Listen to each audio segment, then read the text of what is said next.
दिन, महीने, साल बीत गए। लोग आए और बात करके चले गए, मगर गट्स की चीखें अभी भी मेरे कानों में गूंजती हैं। एल्व्स, मॉन्स्टर्स और क्रूल राजाओं के बीच में सांस ले रहा है एक शैडो वॉरियर, जो कि अब अपने दर्द को अनलीज करने वाला है और एक भयंकर युद्ध का आगाज होने वाला है, जिसके भागीदार हम सब होंगे।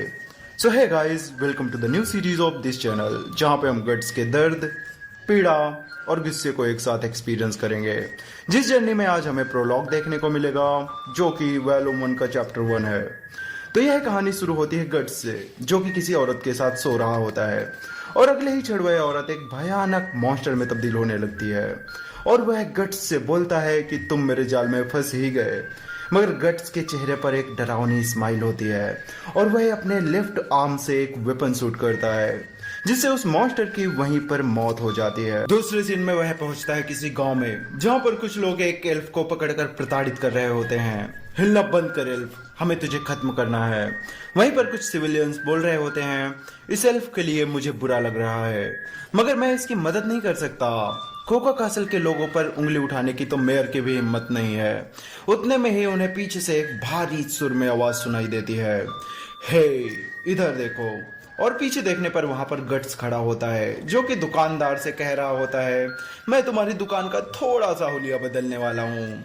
दूसरी तरफ वह एल्व झल्लाकर बोल रहा होता है, आज दम है तो मेरे हाथ खोल कर दिखा। वह बंदा एल्फ को मारने वाला होता ही है कि एक तीर आती है और उसके सिर के आर पार हो जाती है और फिर गट्स एक एक करके शूट करने लगता है।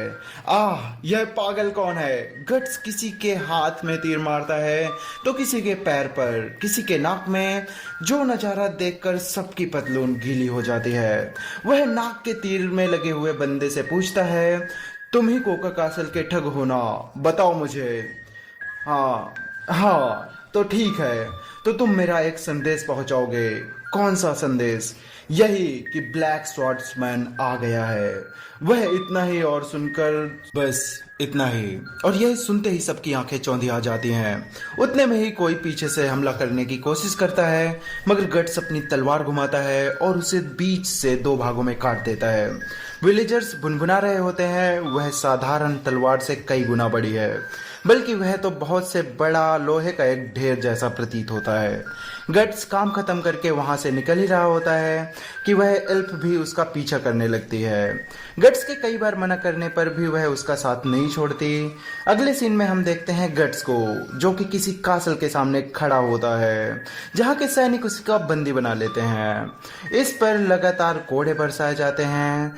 तभी उस कासल के एल्डर की एंट्री होती है, जो कि गट्स के वेपन्स के बारे में पूछता हुआ कहता है कि क्या ये औजार तुम्हारे हैं? फिर वह आगे बोलता है, तुम्हें पता नहीं तुमने उन लोगों को मारकर कितना बड़ा अपराध किया है। उन लोगों का रूलर एक हैवान है, जो कोई मानव उसे मार नहीं सकता। तब गट्स बोलना स्टार्ट करता है, हाँ मुझे पता है, मुझे बहुत अच्छे से पता है कि वह क्या चीज़ है, और यह भी कि तुम उसे समय समय पर खाना पानी भी देते हो। हाँ, क्योंकि एक मेयर होने के नाते मैं अपने लोगों की बलि नहीं चढ़ा सकता। क्या तुम अपने लोगों को अपने आप से कंफ्यूज कर रहे हो? यह सुनकर मेयर सक पका जाता है। तब मेयर गुस्से से आग बबूला होकर हुक्म देता है, मारो मारो इसे जितना चाहो, बस इसे जान से मत मारना, क्योंकि इसे बाद में कोका कासल को भी तो सौंपना होगा। तभी एक सैनिक गट्स के पेट पर सलिया घुसाते हुए बोलता है, अब आया मजा। अगला सीन एक सैनिक के दरबार पर पहुंचने का होता है, जहां वह वहां के राजा से बता रहा होता है गट्स के बारे में। हाँ, वह अपने आप को ब्लैक स्वॉर्ड्समैन बोलता है। वह खुद से ज्यादा लंबी तलवार रखता है और वह काले कपड़े पहनता है। तभी दरबार में दूसरा सैनिक एंटर करते हुए बताता है, गांव के मेयर ने एक मीटिंग रखने की मांग की है। उसे राज्यसभा में आने दिया जाता है। मेयर को राज दरबार में पेश किया जाता है, जहां पे वह राजा से दया की भीख मांगता है, मगर वह उसे धमकी देकर कैद कर लेता है। दूसरी तरफ गट्स किसी स्ट्रेंज जगह पर पड़ा हुआ है। उसके शरीर का हर एक घाव उसे प्रताड़ित कर रहा है, जहां पे उसे एक मॉन्स्टर दिखाई देता है। वह गट्स को खाने ही वाला होता है कि उतने में एल्फ आकर उसको बचा लेती है।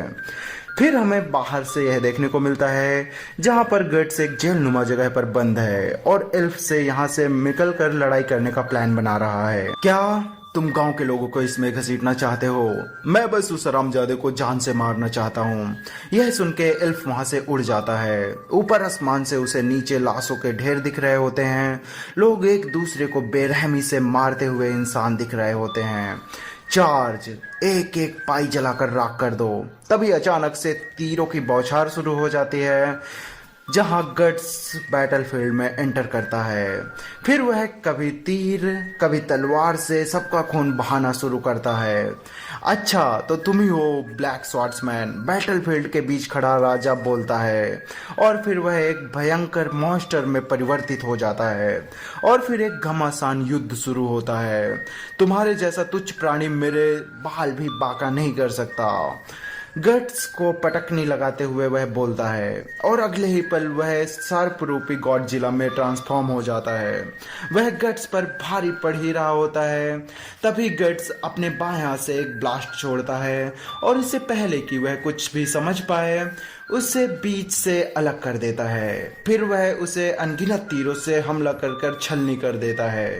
राजा घबरा कर पूछता है, तुम कौन हो? तभी उसकी नज़र गट्स के शोल्डर पर बने मार्क पर जाती है और उसके मुंह से आवाज निकलती है, गॉड हैंड।